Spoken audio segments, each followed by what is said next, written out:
إنا لله وإنا إليه راجعون. غريق شباب أنتير أحمد صلاح عبد السلام، شاب في حدود الصف الثاني الإعدادي.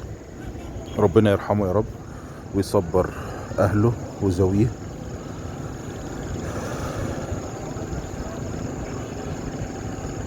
كان بيستحمى في البحر، بحر فاقوس، أمام قرية أنتير، مركز فاقوس، محافظة الشرقية. ربنا يصبر أهله يا رب. ولسه حتى الآن ما طلعش، لسه الجثمان حتى الآن مش لقيوه.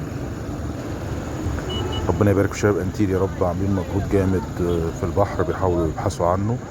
ربنا يبارك فيهم يا رب ويجازيهم كل خير. أنتير بلد الشهامة والمجدعة.